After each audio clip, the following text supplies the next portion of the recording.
Well, we always knew that our permitting track was always a little bit further ahead in Kern County. So Yeah. our project schedule always showed us working in Kern County first. Yeah. And we're just now to the point where we actually have all the permits we need to do the work in LA County. So What estimate finish date do you have for this side? well, the finish date per our contract with our constructor is October 31 of 2015. Uh-huh. But we should be ahead of that. We hope to be ahead of that. Good, good. Yeah. This is one of our arrays. Oh, yeah. You can see, if you look at a lot of other solar projects have a different approach. We try to get pre-seeding and get vegetation to grow before we even start our construction. Mm-hmm. And so you can see here, a lot of this unfortunately is Russian thistle, but we just had sheep out here, and so they clean out all the barley before they'll ever start on the tumbleweed. They'll actually eat tumbleweed when they're this green. But, right. So that's been very helpful to us, and with our dust control strategy, that's probably the most effective thing that we have going. Is if we can get good vegetation established, that really holds the dust. Keeps down. the dust down. Also, I noticed that your setback from the street is different from some of the other tracks. I don't know, that looks maybe 40 yards or 30 yards, something like that. This is probably as close as we get. We have some of them that are probably twice that distance that you'll see up here. Uh-huh. The other thing that we're a little bit different than a lot of other projects, you'll notice we have trackers. So they face the sun in the morning, they face east, and then they rotate to face west. Right. So that would make the sun power panel more efficient, I would imagine. The panel itself is also a pretty efficient panel. It's yeah. The 21s, aren't they? Sun power 21? yes. Are they? I put some at my house, and they would only give me sun power 20. I still love them, but you were taking all the 21s, and I wanted to put mine in. So. Well, yeah, we don't, MidAmerican doesn't have anything to do with that.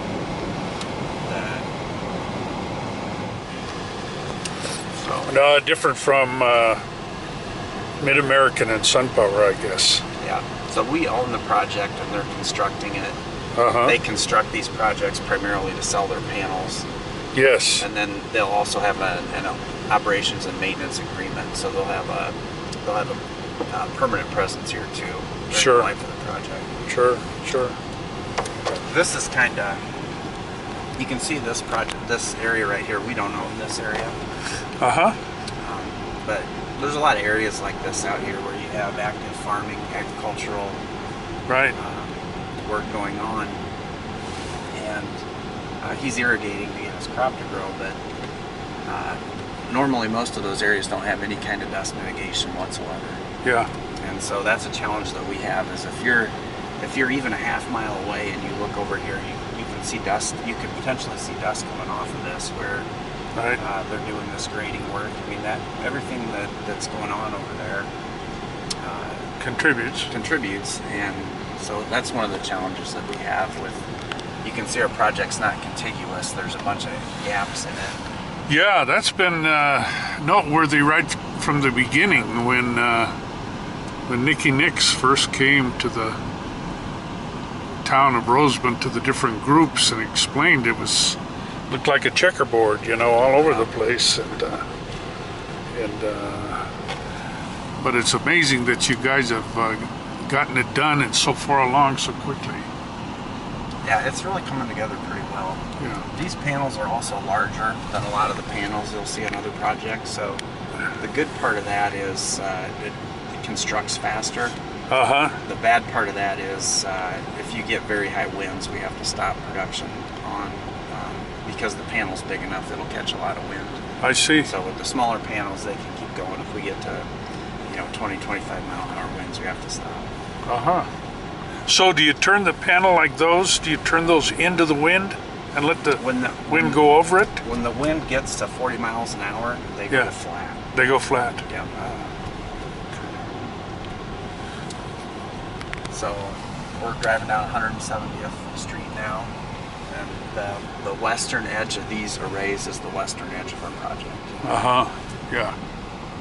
All this land was abandoned farmland, or some of it was actively farmed the year prior, but none of this was virgin desert, which is very important if you want to do the seeding approach and not have to grade it. If you start with land that's pretty rough, you'll have twisted ankles, and it'll be a hazard.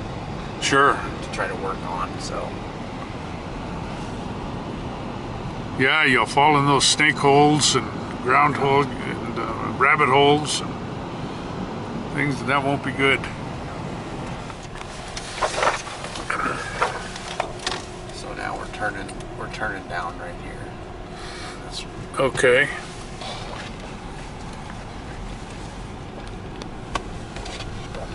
We use this as kind of like a warehouse type storage area. Try to keep things in areas that we can secure pretty well. Have you had problems with theft? We've had some problems. It hasn't been too bad. I think since we've been here, we had some tool theft, trailer tools, and we had a little bit of copper theft, and we had some vandalism. Would you say that it was about average for a big project like this, or I would say so. Yeah. It's not overly bad or anything. Right. That's what I think that's a fair assessment. Yeah. The sheriff and I were talking about it, and he said that he felt lucky that there wasn't more for all the stuff that's going on out here. Yeah. We do try to have security and have cameras on things that. Unfortunately, here you can't see through the fencing very well. No, yeah. Now, do you have anything planned for the buffer here between the roadway and the fence? Are you going to lease that out to somebody to graze something, or? No, we'll have a revegetation plan, and we'll plant that, and we will graze it if just like the interior of the arrays, we'll have sheep that graze that to keep the vegetation under control. Sheep work really good for a few reasons. They won't eat the cables like a goat would. You don't have a bunch of just dry tinder on the ground like you would if you just mowed it and let it set. So that's kind of the main plan for vegetation control. Yeah. Now these are turned flat because of the. These are not powered on yet. Oh, they're not on yet. So okay. Because they're not generating. Yeah. And they'll need to be flat if the wind comes up. We just leave them flat all the time until they're generating. Got it. You can see our seed mix here, our native seed mix. We have a few poppies in there. Barley. Some barley. Barley, yeah. And then the tumbleweeds aren't part of the mix. You get those free, right? Yeah. Panels, how many panels, Mike, in this whole project? 1.7 million. 1.7 million panels. Yeah. Wow. 579 megawatts. Yep. Largest in the country, or? It'll be largest in the world when it's done. There's one being proposed in India. I know that if it goes, it'll bump us. But I think it was 1,000 megawatts, and we're 579. Yeah. Wow. Each of these little skids that you see out there can generate 1.5 megawatts. And there's 6 trackers for each of those skids. So there's 6 of these mechanically kind of connected sets. I'll drive out into one of the arrays here and show you. Okay. But so each one of those is 1/4 megawatt. And the real complexity to this kind of a construction project is the quantities. There's not a lot of steps to the construction. There's not a lot of sequence. Right. But you just do the same thing over and over and over. True. And on this project, you provided jobs for Kern County. We have about 600 man workforce now, and about 3/4 of that's from Kern and LA County. Yeah, isn't that great? constructing. We want to be constructing on top of vegetation like that. Yeah. We've gotten questions before about the pile driving equipment, if it destroys it or packs the ground so you can't, kills the vegetation. You can't tell where they were. They're tracked vehicles. They don't compact the soil very much. Yeah. You can tell where they were, maybe a day or two afterwards, and then the vegetation pops back up. Sure. So you'll bring your sheep over here? Yep. The sheep will come in here. Yeah. We still have some open trenches and stuff here because it's a construction project still here. It's not an operating array. Yeah. But as soon as we get that taken care of, then we'll bring sheep in to mow it under control. Yeah. Now, Mike, does this all have to be inspected by Kern County? It sure does. So everything in Kern County, we have Kern County inspectors that come look at all of it. Yeah. And in LA County, of course, it's Los Angeles County inspectors. Yeah. This is what I was, you can see this drive screw here. Yeah. There's 18 rows here that are all mechanically connected together to track the sun. And there are 6 of these mechanically connected sections per AC station. I see. Yeah. Now, I had a question about the life of the mechanics. I know the power purchase agreement is something like 20 or 25 years, but does SunPower warrant the mechanical part of the structure? Everything here is designed. It should have a 30-year life, and whether it goes past 30 years or not will probably depend on how obsolete this panel technology is at that time. Yeah. The panels do degrade over time. Yeah. But not a whole lot, though. Not a whole lot. 15% maybe over. I think it's 0.4% per year, or something like that. That's it's not a lot, but eventually, probably the more likely way that these panels will lose value is because the technology is improving. It's kind of it's still a growth area, and so they'll just as new technologies will make them obsolete. Probably. So you might be able to use the same brackets. Yep. Just with a more sensitive, more efficient surface, right? Yeah.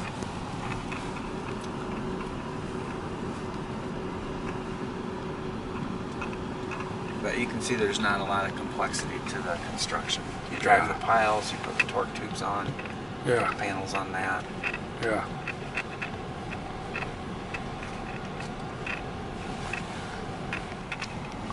Is this project similar to other projects that you've purchased or procured or built? I would say similar. Really, all the PV projects are fairly similar. Okay. So, but there's 2 main technologies now that you see for panels. There's this silicone type, and then there's these are monocrystalline silicone, and then there's the thin film. And MidAmerican Solar owns both types. Yeah. The thin film panel is not as efficient, but it's less expensive. Yeah. Tends to be more competitive if you have a lot of area available at a low cost. Yeah. And this with the trackers, we collect. If this was a fixed tilt thin film facility, it wouldn't have as much generation. Okay.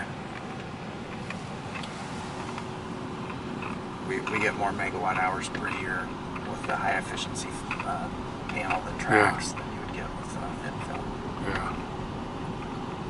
But they both have their niche, I guess, where they're competitive. Sure. Being from Iowa, I never really lived around mountains. Oh. And this is just, there's times when it's just beautiful out here. Yeah, that's true. A day like today when you get those clouds hanging out there. Yeah. I brought a friend out from Missouri. First time he'd been out here, and he just kept saying, "It's so vast, it's so vast." Yeah.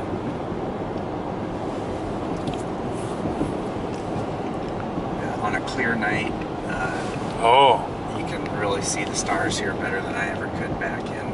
yeah. I don't know if it's the elevation or what, but, and then on a dark night, it just seems like it's, Yeah. pitch black dark. Yeah. I think cutting the red lights down for the wind turbines has really helped. Yeah. That was by what, about 60%? Yeah, 64% or something like that. Yeah. Pick up our perimeter lights up. I used to have the red lights on everywhere. Yeah.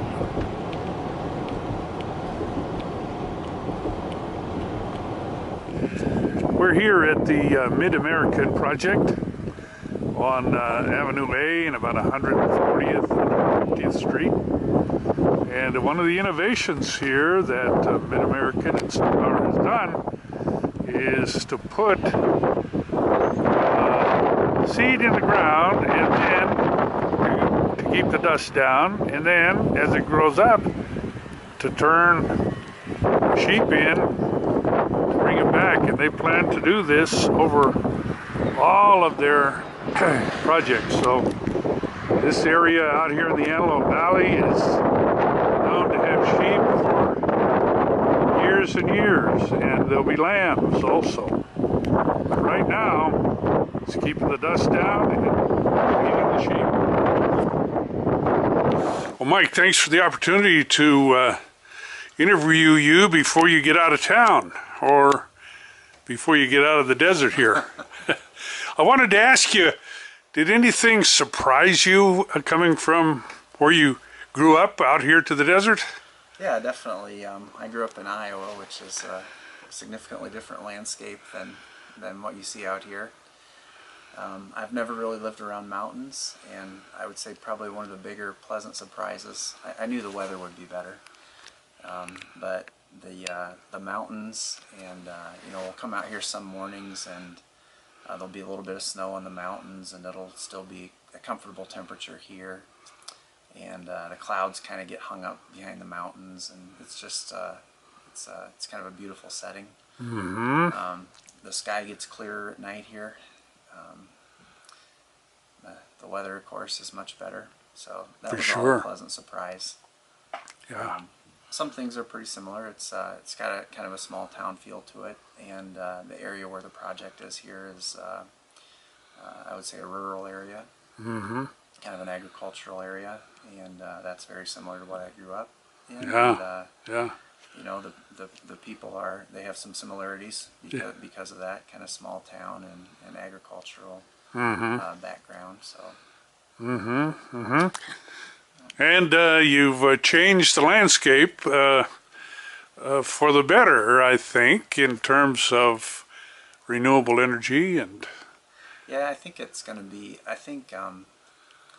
Part of the reason that it's a good area for that, there's an incredible solar resource here in this part of the world. It's just very good, and it's close to a load center. So there's all those things, but in addition to that, there's a lot of land here that was farmed that, if the drought continues, probably isn't going to be economical to farm.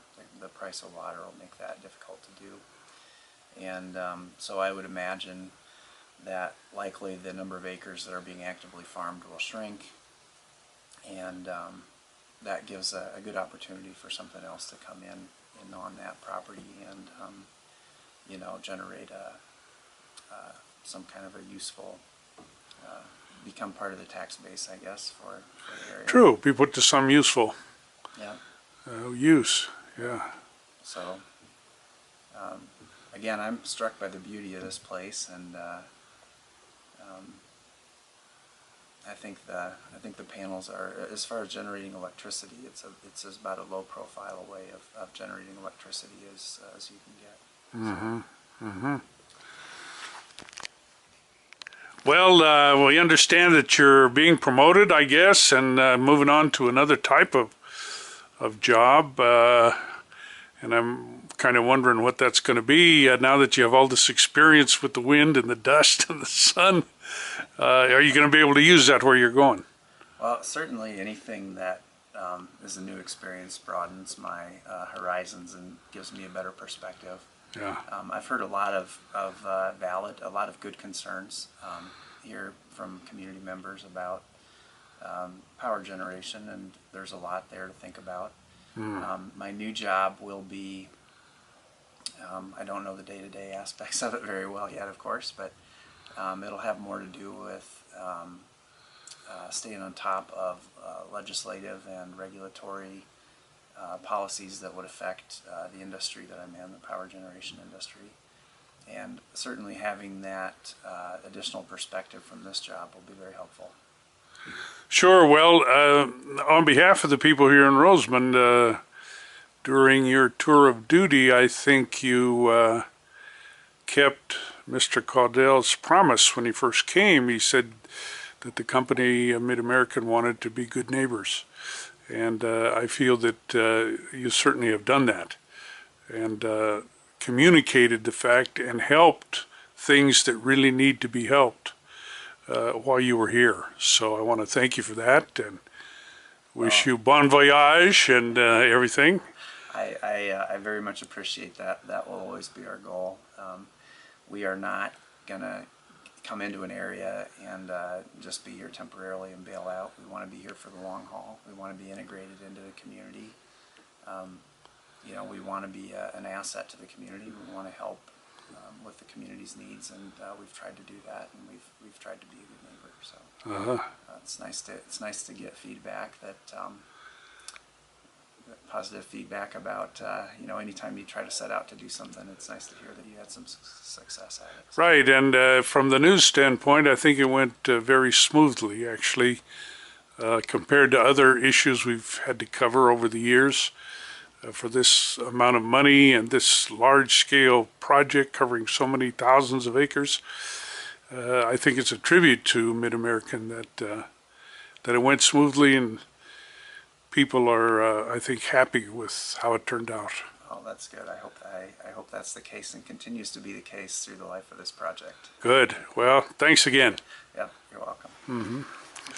Sure. So Bryan, you're a fresh face here in renewable energy in East Kern County, and coming from what you said to me during lunch, submarines, and I'm wondering, what was appealing to him to take on a task like this? Well, you know, for me, I've always, you know, in the Navy I worked with nuclear power, and I've done a stint on a regulated side of our business, working in the coal industry. So coming out here, it's just another natural extension for me to work in energy, and it's just real, it was appealing to work with renewable energy. Sure. It's so exciting for the future here. So. Yeah. And this is going to be the biggest in the world for a while. For a while, yes. 579 megawatts. That's a lot of power. Yeah, a lot of power. 579. And when do you think you might have it all wrapped up in Kern County and LA County? You know, it'll be totally done by next fall, by next October. We'll be pretty much finished up by the middle of next summer. And then at that point, just basically finalizing all of the contracts, and at that point, completely transitioning to operation and maintenance out here. Sure. The construction part of it. And this will go on for the next 25 years. 25 years, yes.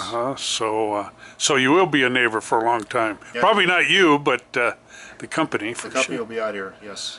Well, that's good. And in the Navy, did they use any solar power? I know they use them on the satellites and stuff, but you know, I don't know a lot about it, but actually DoD bases have been a big leader in renewable energy. They've put up a lot of renewable energy, wind and solar, at some of the bases out there. Certainly in submarines we didn't have that, but yeah, the bases themselves, the infrastructure, they've used it for a long time. So it's nothing new.